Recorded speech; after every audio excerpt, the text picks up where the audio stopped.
saves you money. It's time you switch to Bell Pack today. Say hair pocket tissue, table napkin, tea roll, and a kitchen towel. Bell Pack is simply the best. It's just perfect. Nothing feels so good like Bell Pack.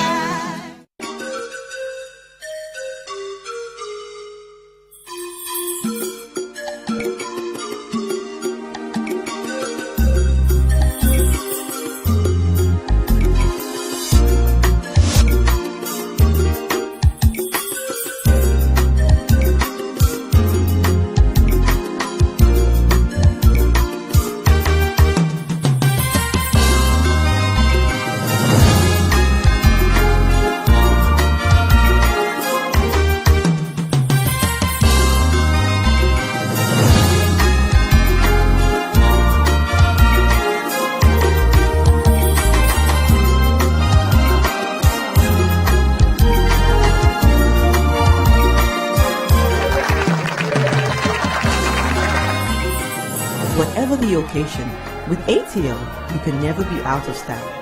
ATL, bringing fabric to life.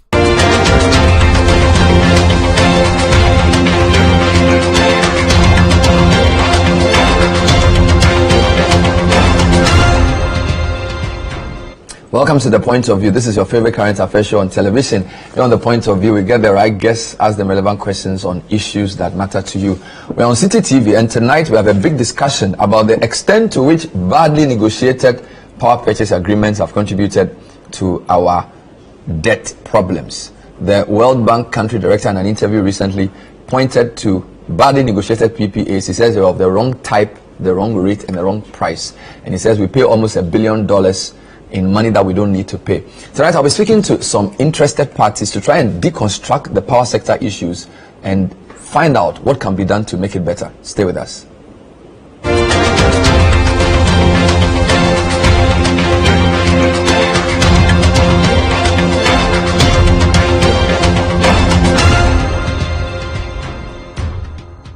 Welcome back. So tonight we'll be delving deeper into a conversation about our power sector. It's not a new issue, but it appears because of the profile of the World Bank country director and the context within which he made the statement, it's brought a lot of discussion again. Now, before I bring you into what he said, let me tell you who I'll be speaking to. So, former power sector minister under the NDC and MP for Pru East, the Honorable Kwabena Donkor, will be on the program. Let me say good evening to him. Honorable Kwabena Donkor, welcome to the show. Thank you. It's good to have you. We also have the director or the executive director of the Africa Center for Energy Policy in the person of Ben Boache. Ben, thanks for joining us. Good evening. Thanks for having me, Bernard. Wonderful. The Chamber of Independent Power Producers are a very important part of this equation. Eliprim Afetogo is the CEO. He's joining us as well to delve into the matters. Eliprim, good to have you. Good evening.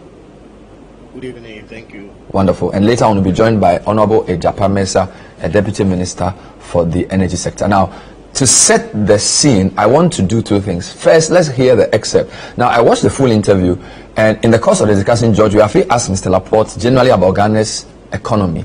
Now, he was talking about some of the things that contribute to our debt, where he spoke about the $1 billion we have to pay every year, but he spoke about collections, technical losses, and other things. Later on, George asked a direct question about our power sector and the agreements we signed with IPPs and their role in our energy sector challenges. And this was the answer that Mr. Laporte gave to that specific question. As the country implements structural reforms, the MF program will be compromised, and you will not get there. I give the example of energy before. Yeah. Today, the energy sector is costing the budget over $1 billion a year, and this will keep increasing. If not just the tariff adjustment in the MF program is there, but there are other things that need to be done. Collection is poor, it needs to be improved. Technical losses are high, they need to be brought down.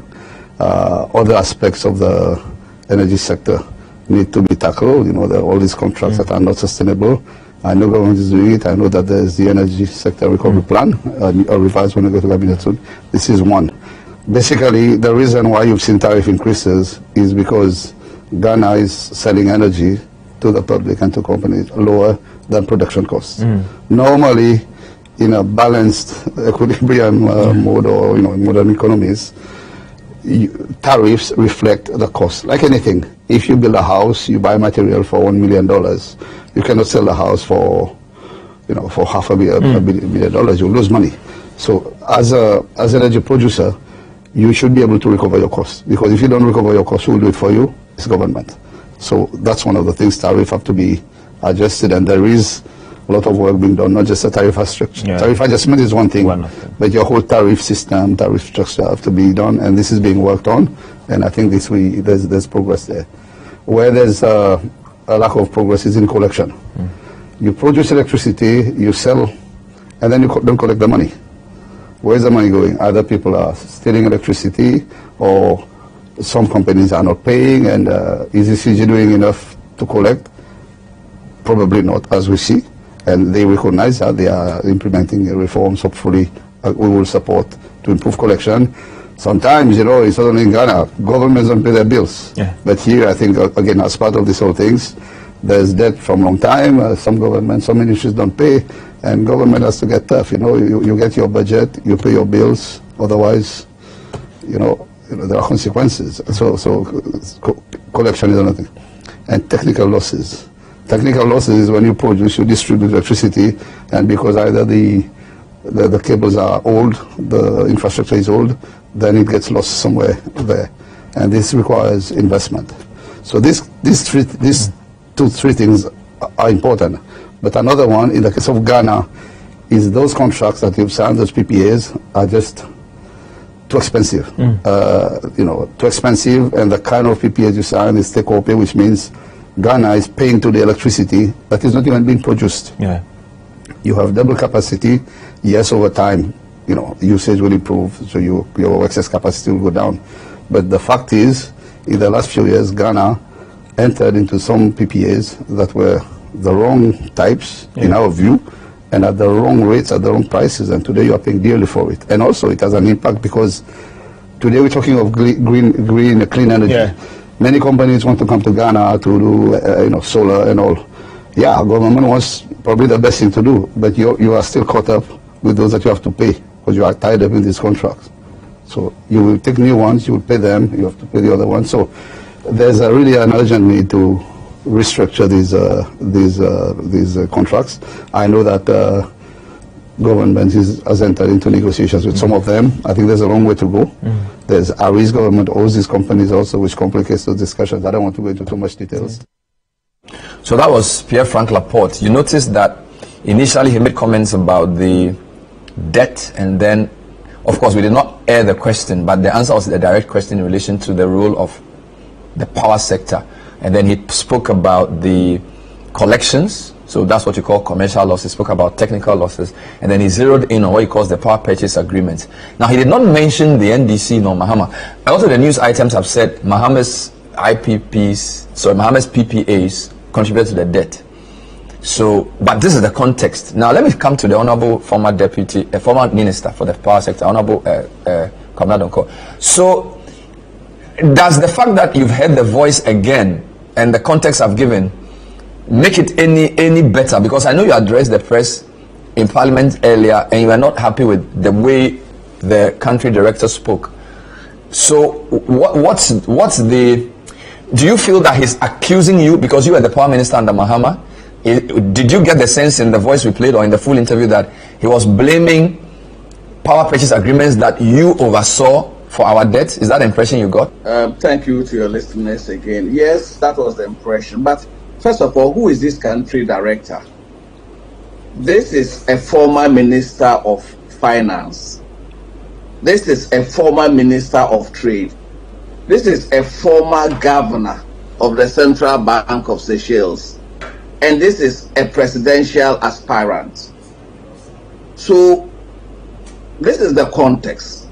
This is not a technocrat like my brother Boache speaking. This is a politician who needs friends in the neighborhood for his political ambitions. It is important I point that out at the very beginning. I had looked forward, and the current Minister for Energy will tell you that on the NDC side, a number of us were prepared and quietly working together as a team, as a country, to find a way out of our energy conundrum. And then this gentleman comes in the cloak of the World Bank, but as a partisan, to throw a hammer into the works with a blame game. And NPP has been in power for 7 years. Well, at least 6 years. We're into the 7th year. And to still blame the past administration, blame the PPAs for all the challenges, and especially relating it to the fact that Ghana has this debt situation because of IPPs is unfortunate. The Minister for Finance presented a document to Parliament in answer to a parliamentary question, and about 40% of the expenditure was expenditure paid for fuel, and yet it is labeled as excess capacity. When you have excess capacity, you do not generate. You can't be paying for fuel and paying for other costs and label that excess capacity. And so I think he's done a disservice to Ghana. Does it matter that he seems to be reading from two key documents? He made reference to the Energy Sector Recovery Program, which document was authored May 7, 2019, and the executive summary actually makes the point he makes in relation to the recoveries, in relation to the technical losses, and then in relation to the power purchase agreements as well. Again, if you go to the statement by the then Minister Mewu, September 20, 2018, on the power sector, he says financial and legal burdens arising from overcontracting of excess capacity. Again, from pages 2 to page 4, Mr. Mewu mentions the PPAs. He categorizes them into 4: 8 with combined capacity to proceed without modification, 4 to be deferred to 2018-2025, 3 to be deferred beyond 2025, and 11 to be terminated. So my point is that Mr. Laporte seems to be relying on government documents to make the point, both the ESRP and then the statement by the then minister. So do you depend on a partisan government position to make your point? For example, he said we are contracted very expensive PPAs. And I will tell you, and this has been proven by a PwC value for money review, that the Ameri power plants levelized over the 20 years is still the cheapest thermal plant in Ghana. That is a fact. You also have the Jacobson plant. The tariff was cheaper than some of the existing plants before Jacobson. We should also make a distinction between the emergency power plants. Anywhere in the world, when you have to do things under conditions of emergency, you often do not get the best value for money under conditions of emergency. It is therefore not surprising that the emergency power plants were for 5 years to bridge a gap, whilst we as a nation have time to plan long-term or medium-term power plants that we can say are tariff effective. And therefore, if you look at the AXA plant, the contract, the PPA was for 5 years. So all the capital recovery was loaded into the first 5 years, more or less. And therefore, once the contract elapses, and we want to sign a new PPA on the same equipment with the same firm, capital recovery would have taken place, and therefore we should get a far better tariff than we did under the 5-year period. It was not for nothing that the emergency plans are short duration. Therefore, if you come to extend them, you take responsibility for the extension. It is no longer the earlier PPA that is held responsible at your negotiation. If one negotiates a 5-year power purchase agreement at a certain cost, at a certain tariff, and then you are now negotiating a 20-year PPA, of course, the 20-year is expected to have a far lower tariff than the 5 years because of the capital recovery. That aside, again, it talks about excess capacity.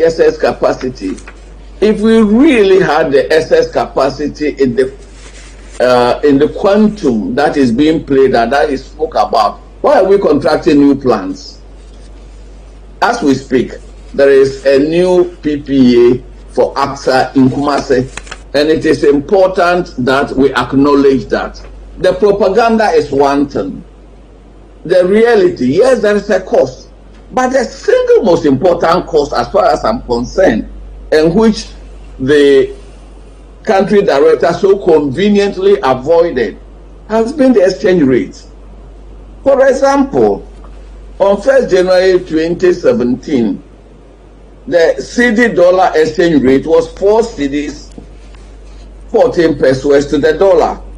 On 4th January 2023, it's 11 cedis, 19 pesos to the dollar.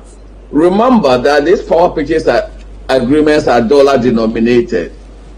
If we do not manage our macroeconomy, if we do not manage our monetary policy efficiently, and it leads to the deterioration of the cedi, then of course the impact of the tariff will be more harsher on us than if we had managed our macroeconomy well, if we had managed our monetary and fiscal policy well, and kept a stable exchange rate.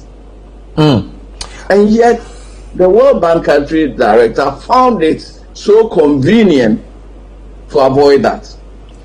Well, he's not Because yet. probably. Yeah, he's not here to answer for himself, but what I know is that he was asked a specific question, and again, as I said, he did make reference to the commercial losses of ECG, which you all agree.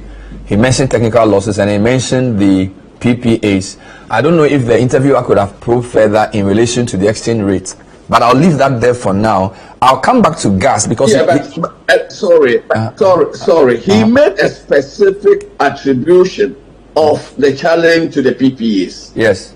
And I am not saying that all the PPAs were the most effective, were the most efficient under the conditions. I'm not saying that.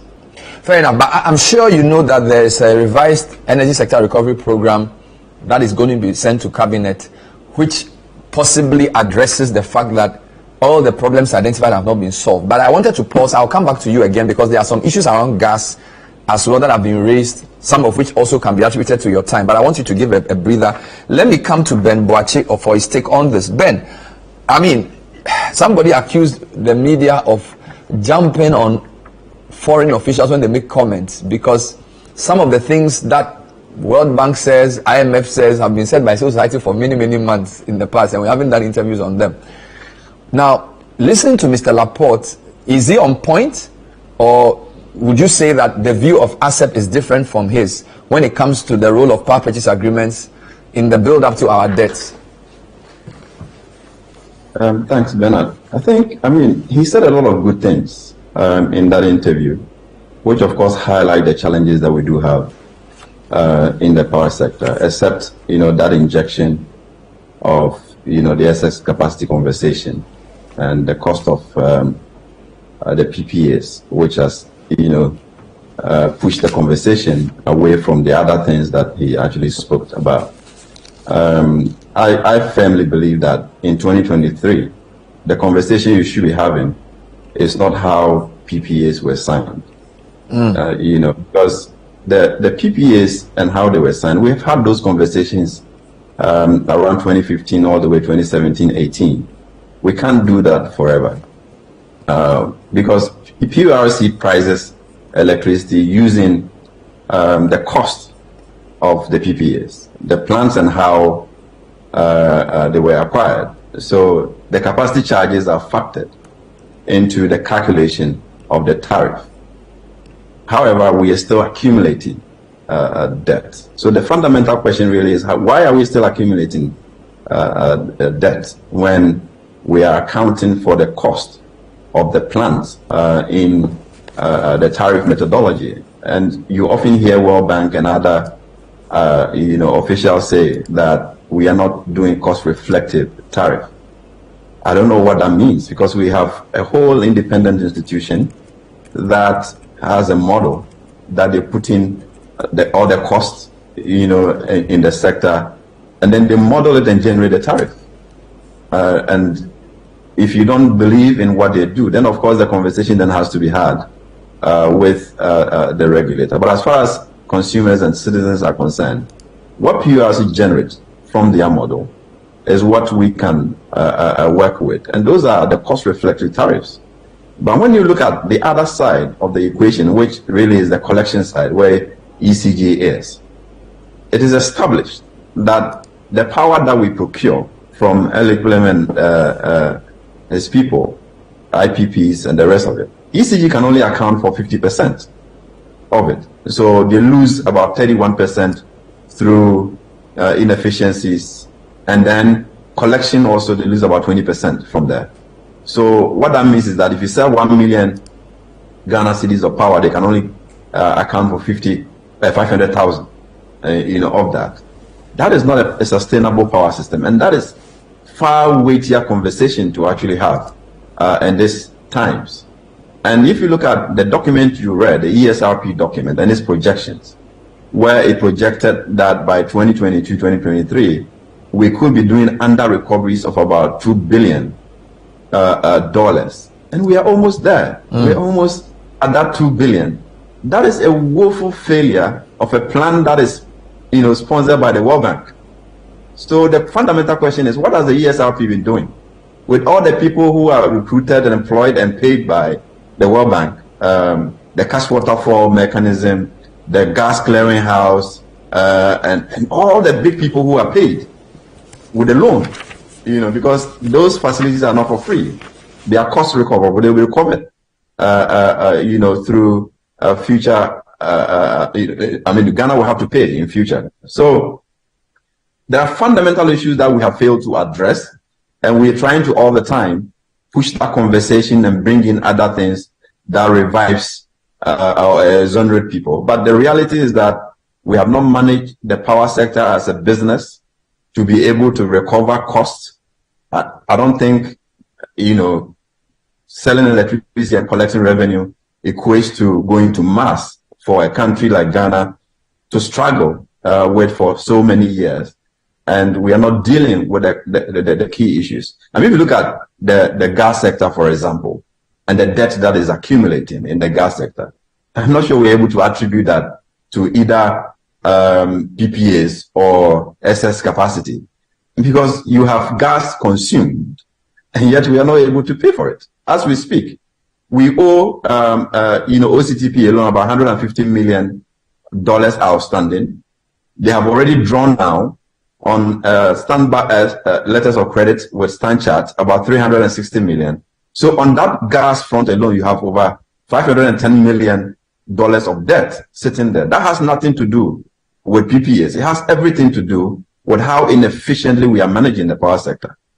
You put in the power, the revenue doesn't come up. We keep pricing the electricity and adjusting the tariff, but nothing is changing. I mean, the past 6 months, we have done 3 adjustments to the tariff, but still the IPPs are not getting paid. So those are the germane issues for me. Why has ESRP failed? When we projected that with that program, we're supposed to retool the power sector, make it cost recoverable, and stop the leakages. We have even been lucky that some of the elements that the ESRP talked about, like the LNG, has not kicked in yet. The situation would have been far worse if, if you like, divine intervention, we haven't had the LNG come in because Shell is now prioritizing gas supply to Europe, where gas price is high, and therefore they have no incentive to kick in their contract and supply to Ghana on take or pay. Ben, is the failure of the ESRP or the apparent failure, not based on what Dr. Donko said, the currency issues, in the sense that at the end of the day, if you buy raw material for power in dollars and you are paying for it by selling power in cedis, if your exchange rate falls from 4 to the dollar to 11, no matter what you do, you are going to struggle. So it's more an exchange rate problem, and not necessarily because the ESRP was not a good program. In fact, I recall that we were told that one of the things the ESRP initially did was to relocate the car power bus to Takoradi, to convert it to a gas plant, to create demand for up to 90 scarf of power, right? Because we noticed that we had more gas in the Western Enclave, and the Tama Enclave didn't have the gas from Nigeria. I mean, we can't say that this wasn't a sensible move. So if you look at the overall ESRP, you can say that maybe, as Dr. Donko is saying, the exchange rate has been the biggest problem, not necessarily some of the technical things you're talking about. No, I think, no, that's not it. I mean, the ESRP is not what moved the power plants to Western Enclave. In fact, it didn't make sense for the power plant to even come to, Accra or to Tema, because the original plan was to have two plants. One was going to the Western region, and the one was coming to the East. So when they decided that they will build one plant, the appropriate instinct would have been to send that plant to the Western region. And the plan to even reverse flow to bring gas to the East was always on the drawing board, even before ESRP kicked in 2019. So ESRP actually identified the problem, and the people who were to manage that were supposed to ensure that we followed that program, not to continue on the path that we are on. So the prediction of the ESRP is actually what we are experiencing now. They predicted that business as usual situation will be incurring these billions of dollars annually. If we did not retool ECG to be able to collect revenue, we will be incurring losses. The tariff issues were also raised, and I agree. I mean, the exchange rate, we've had our problems with PURC, but sometimes also they use the exchange rate that the Bank of Ghana is giving them.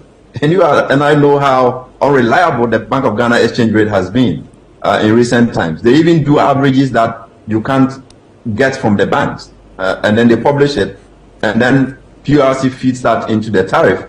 That creates under recovery automatically. But the bigger problem is the collection issue. The bigger problem is the inefficiency issue. When we decided to do the private sector participation way back 2014, the inefficiency in the sector was about 21%. We kicked in with PBS, it failed, and then ECG continues. ECG has spent far more than what the private sector was to spend to retool the distribution sector. In fact, the capital investment that the private sector was supposed to deliver was about $500 million. On the last count, ECG has done close to $700 million investment into the distribution of electricity. Okay. And yet the inefficiency has grown to 31%. So it tells you that the more government intervenes, the more the waste deepens. Wonderful. And that's far more a weightier issue in this conversation. This is the point of view. We're trying to understand the power sector and whether it is to be blamed at all for our current debt situation. My guest, Dr. Kwamina Donko, MP for Pro East, former power minister under the Mahama government. Bemboache is the executive director of ASEP. I also have Elipin Mafetobo, who's the chairman of IPPC. We'll speak to him when we come back, plus my other guests. We are reacting to the World Bank country director's interview where he spoke about IPPs as part of the top three problems within our power sector, the PPAs, I should say, and how that had affected our debt situation. We'll be right back.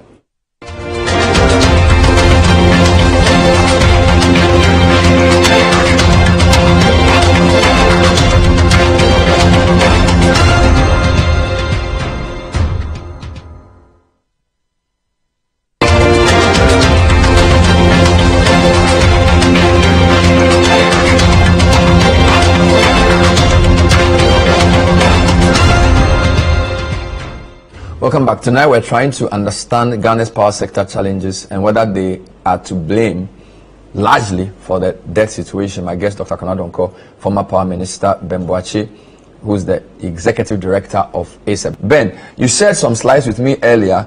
I want to put them up whilst we get Ellie back on for you to just speak to them for me. You sent me 3 slides which you consider to be the biggest problems facing the power sector.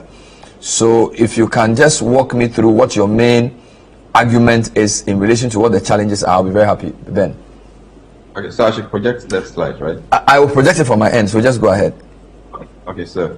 Yes, so I mean on the 3 slides, I was just trying to show how government itself anticipates the under recoveries in the energy sector. So if you look at the first graph that I have. Power sector debt and under recoveries. The chart. Power sector debt and under recoveries. Yes, we have it here. So government itself projects that 2023, which is this year, the under recoveries will be about 23 billion Ghana cedis. 2022, it will be 22.9 billion. 2025, 24 billion.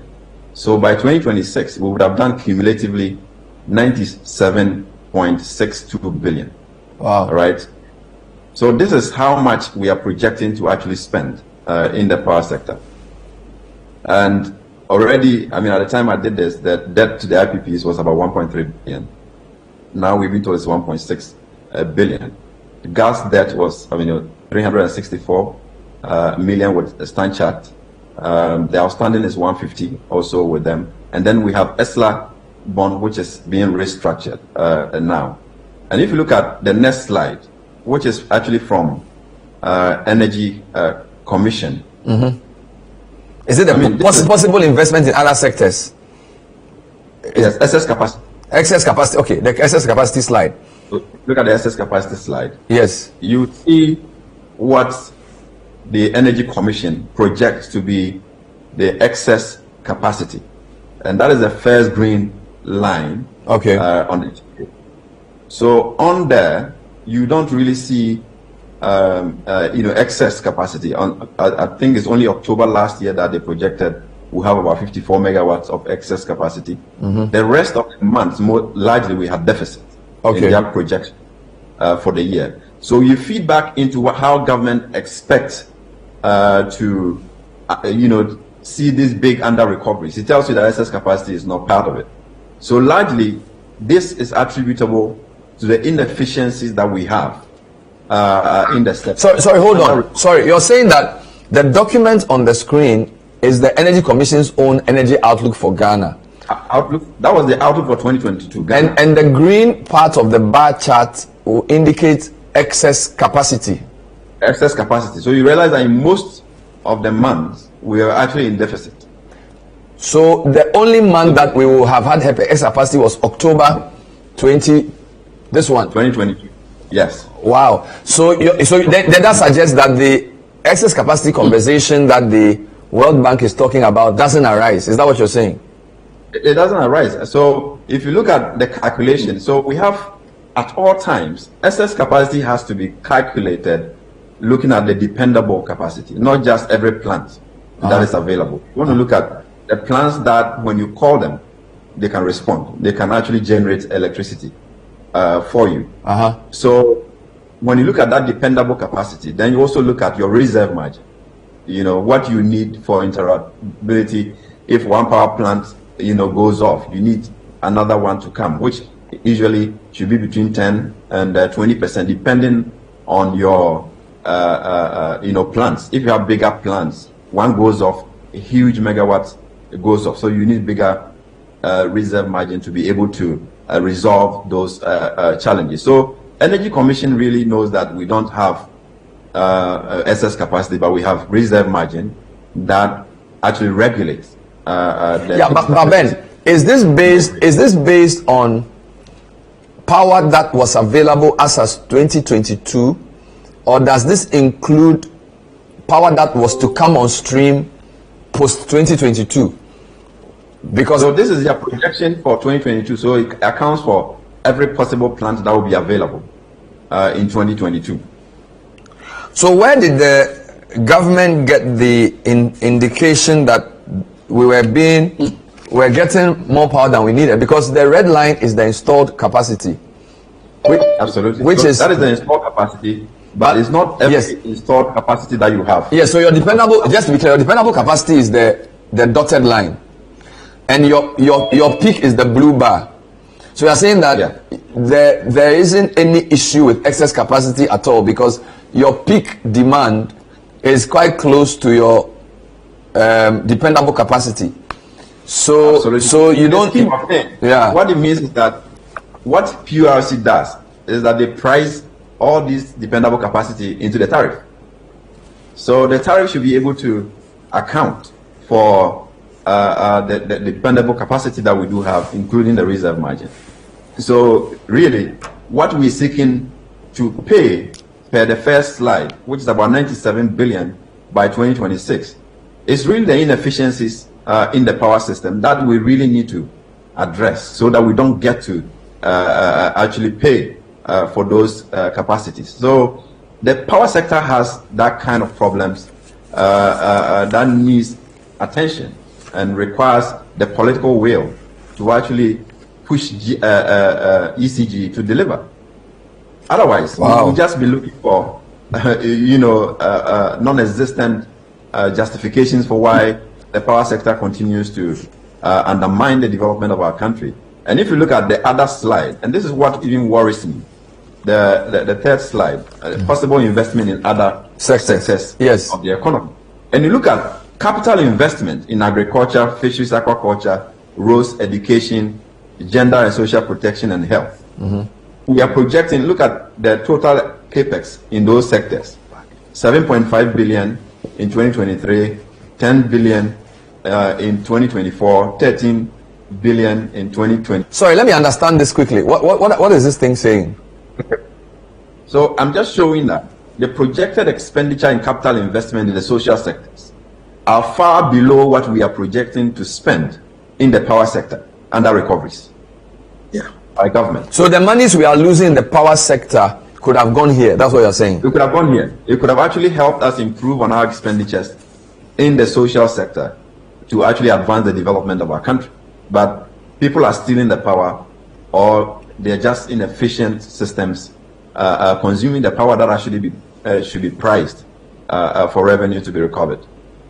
All right, let me see if I can get Ellie back. If not, I will take a comment from Dr. Donko on this point. Ellie, I don't know if we fixed your sound issue. Yeah, I'm here. Can you hear me, please? Yes, wonderful. So my question to you was generally, who are the IPPs? I mentioned 9. Is that the body of the association, or are there more? Yes, we have 9 IPPs forming the Chamber of Independent Power Producers. Wonderful. And what is the total amount of power you give Ghana? Currently, we have an installed capacity of about 2,800 megawatts. And on a regular basis, how much of that do we use in terms of dependable capacity? So when we have a peak demand of around 4,000, how much of that is accounted for by IPPs? Most of the IPPs are available anytime for call. So it depends on when you are called, then you come on grid. But in terms of the list I mentioned, AXA, Amandi, Car Power, Asogli, Sempower, and Senate, who are the biggest? I'm just trying to understand the makeup of the sector. Okay. Who gives us the most? If you can give us a ranking. Asogli is the biggest with 560 megawatts, followed by Car Power with 450, Sen Power with 360, then AXA, and then TC, which is Amandi, in that order. I see. Now, how much does government owe you? I'm just trying to establish the fundamentals. There was a recent article in March that it was $1.4 billion. Ben said it was 1.3 as of the time he did his calculation. How much exactly does government owe you? As at the March, government owes $1.4 billion US. In April, it jumped to 1.6 billion, and May has just ended. We are counting about 1.76 billion US. And this is for debt covering which period? Well, this is a debt we can say that accumulated from January we have about 1 billion outstanding at the beginning of the year. So as at May, that we are counting about 1.76, we are talking about 6 months accumulation in addition to the 1 year, 1 billion in 2022. These 9 companies we mentioned, how many of them came on stream between 2012 and 2016? Asogli was there, Car Power was there, then AXA was also there. When you say they were there, before 2012 or after 2012? Asogli was there before 2012. Then the Car Power, I think, came between 2012 and 2016. The same applies to AXA. What about Sen Power and Senate? Do you know the year they came on stream? Okay, Senate has been there before 2012. Sen Power came on grade around 2019. What is the general understanding of the agreements? I'm sure there are different agreements based on different problems. So first point, were any of these 9 secured as emergency power, or these are all regular power purchase agreements? Asogli came in as a regular power purchase agreement or a power plant. Car Power came in as under Car Power and AXA came in under emergency, and later we have them regularized. So regularized means that the contract was renegotiated because the emergency component was removed. Exactly. What about Senate and Sen Power? Emergency or regular? They are regular power plants. What is the general principle in power purchase agreements? I know that you've worked in many countries, so there are some generalities. So when a country is negotiating a regular power deal with a power purchase agreement with a company, or vice versa, what are some of the key components? You know, the key commercial term that any negotiator of a power purchase agreement will consider are the popular take or pay, and then take and pay. Under the take or pay, you are looking at a condition whereby you are coming in as a, under a project finance scheme, and you need to have a guarantee of payment from your out of your power sales to be able to make repayment of your loan when it is due. Under the take and pay too, you can come in under the project financing, but it is very difficult under that terms to be able to be guaranteed payment when you are due for your loan repayment. So these key terms, take or pay and take and pay, are key commercial options that any investor can take. Of the 9 power purchase agreements that fall under the chamber, do you know which of them are take or pay and which of them are take and pay? All of them are take or pay. Under the circumstance, we have Senate Energy being take and pay after the renegotiation. But the 8 are all take or pay. They are take or pay. Does take or pay means that even if the power is not used, we still pay? Exactly. But how does that make sense to a country? It may make. I just want to understand. It may make sense to your business to secure yourself, but for a country, why should we sign a take or pay? Is it not? Are we not to pay for what you've produced? You know that I talked about commercial terms. What it means is that you are procured based on a predetermined demand for which a capacity is determined, and you have made your investment based on whatever is required, based on the financial requirement from a lender, and you are supposed to guarantee repayment of your loan as and when it is due. So under the take or pay term is to provide that guarantee to you to be able to make repayment of your loan when it is due. So it is a fair commercial term that you may not be found wanting when you are due for repayment. But what is the major constraint the financier is trying to solve with the take or pay? Is it that once you put up the plant, you've locked in a certain amount of capital for which, whether the power is generated or not, you have to pay? Because I thought these are plants that have to be fueled, and that the amount of power you generate will be dependent on the amount of fuel you put in. So if we don't need the power, you don't buy the fuel. If you don't buy the fuel, you don't generate the power. If you don't generate the power, you don't pay. That's the way I understand it from a layman's point of view. So how come you have given a guarantee to a bank that whether you produce the power or not, we will pay? This is what happens before you procure a power generation facility, the off-taker needs to determine beforehand its demand or the projected demand. Based on that, you come into an agreement that I need, let's say, 100 megawatts capacity.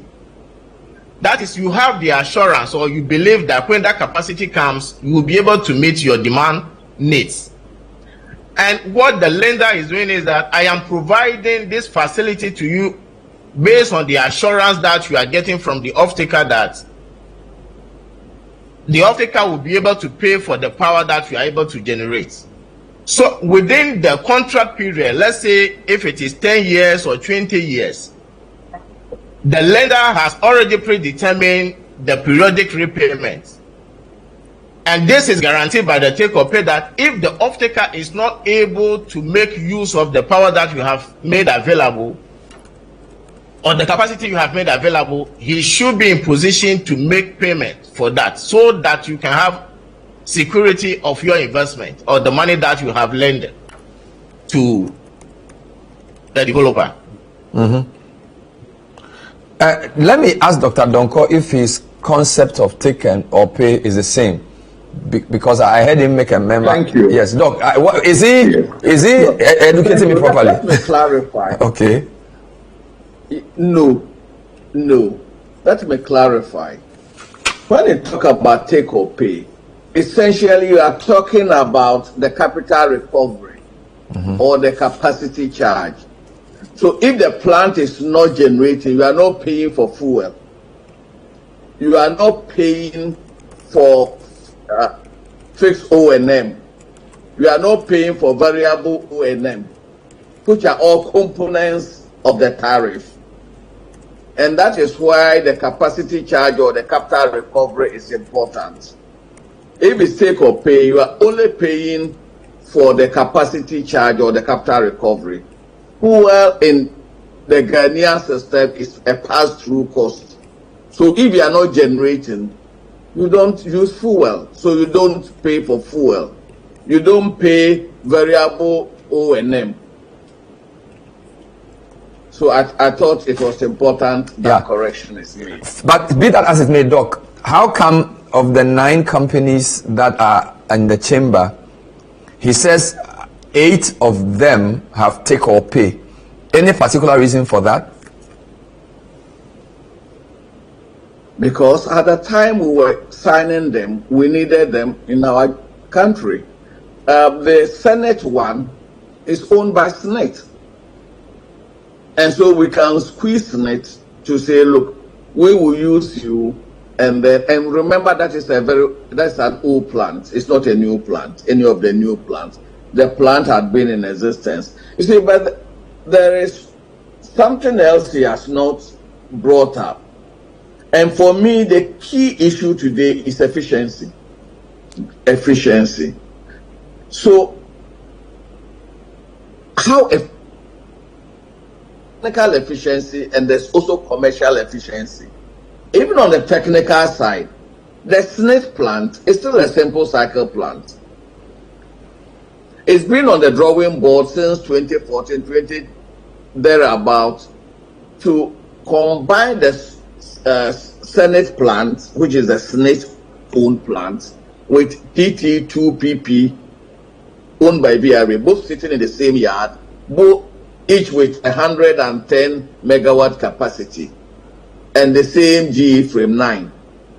If we put some investment into it, we will turn it into a combined cycle plant. when you turn it into a combined cycle plant, you have about extra 33% capacity at no extra fuel cost. Therefore, the tariff can be low, because then you are distributing your capital recovery and your costs generally over a bigger output. That still has not been done. The Contema plant is also with a 220 megawatt capacity. It's also a simple cycle plant. So on the technical side, there's work to be done in improving technical efficiency and thus reducing costs. But the bulk of the work is on the commercial side. If you go back to pre-concession, the whole idea was to have a major player pick up 51% or more of equity in the concession, so that that company can have boardroom control. And so that indigenous companies were limited to up to about 20%. We came in and decided that no, we want indigenous companies to have majority equity, and the big boys left. And that is part of the mess, because if we had gone through with the concession as originally designed, we would have been forced to reduce commercial inefficiencies, because unfortunately, and for me as a socialist to say this, the Ghanaian state has not proven capable of driving commercial efficiency in a number of areas, and the energy sector is one of those areas we have not been able to drive commercial efficiency. We'll take a break and come back and wrap up. This is the point of view. We're trying to understand the state of our power sector insofar as it relates to our current debt. My guest, LP Mafetobo, who is from the Chamber of Independent Power Producers. We also have Dr. Kwamina Donkor, former Power Minister and MP for Peru East, as well as Ben Boache, who's from the Africa Center for Energy Policy. Stay with us.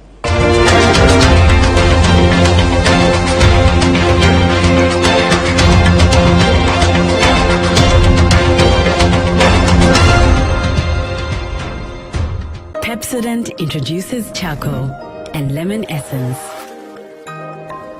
The unique combination of natural essences whitens teeth naturally for you and family, because every smile matters. New Pepsodent Herbal. Introducing a unique combination of herbal extracts in an antibacterial toothpaste for strong teeth and healthy gums that protects your family and you. Every smile matters. Finally, anyone can become a house owner. Oh, wow. Yeah. You Go Flip, a real estate gaming platform that allows you to play and stand a chance of winning a house or cash or consolidated prizes, such as savings towards a house. Simple and easy to play. Visit www.yougoflip.com.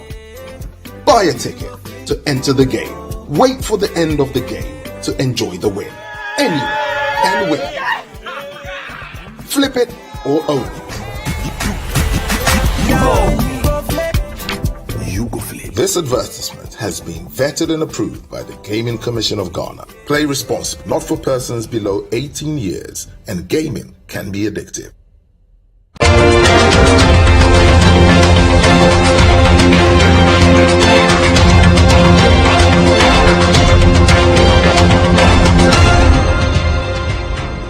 Welcome back to the point of view. So we've been trying to get a hang of the challenges with our power sector, and we've not really wrapped up. But I just want to go back to Ellie briefly. So Ellie, when you hear from the IPP perspective that PPAs are part of the problem of our debt overhang, when you are already owed about 1.7 billion, as a chamber, how do you react to this? Because this is not the first time we've heard this. It's in documents I've referred to throughout the program. You guys provide sometimes 60% of the power that we use. So do you accept the blame that you guys tricked us into bad agreements, for which reason we are all these debts? I will not accept that as blame for the IPPs. You know, when you take the tariff setup, PURC will always take into consideration revenue requirement for the sector. That is looking at the various segments of the electricity production value chain. The tariff that is given to ECG is expected to rake in enough revenue to pay for generation, to pay for transmission, and to pay for its own distribution value addition services. So the question of why ECG is unable to pay for the power that was sold to them is a very challenging issue. We don't really understand. From the beginning, Ben mentioned about we can't trace the source or the whereabouts of the revenue, the revenue that is being collected. The survival of ECG is our survival. So we are highly worried about the rate at which the debt continues to pile. I can make a case for the good institution that was set up, the cash waterfall that was set up to bring some level of clarity and fairness in the disbursement of revenue as well as the collection. But as we speak, we don't know what comes into that cash waterfall mechanism, that waterfall basket. You only receive an alert of how much you are paid. Either it is fairly distributed, the money is going somewhere else, you don't know, you cannot tell. These are the challenges that we face. So, sincerely, I will not accept that as a blame on the IPP, because the tariff has been fairly set to ensure that ECG collect the right revenue. Perhaps it may be their own commercial model. Imagine ECG may procure a power from me at say 10 cents and be selling it at a lower rate to say the steel companies because of the volume they consume. The question is, how do you make up for that difference? We have to look at a lot of issues as far as the revenue collection and management is concerned. We'll leave it here. Thank you, Elipi Mapetobo. He's the Chief Executive of the Chamber for Independent Power Producers. We also had Ben Boachi, who's the Executive Director of the Africa Center for Energy Policy, Dr. Kwabena Donko, the former Minister for Power and MP for Pru East. Doc, thanks. We have an interview pending on your future after Parliament, and I hope we can do that soon. But thank you for being on the program with us as always. And thank you, Ben, and thank you, Ellie. We'll be with you next time. Bye-bye.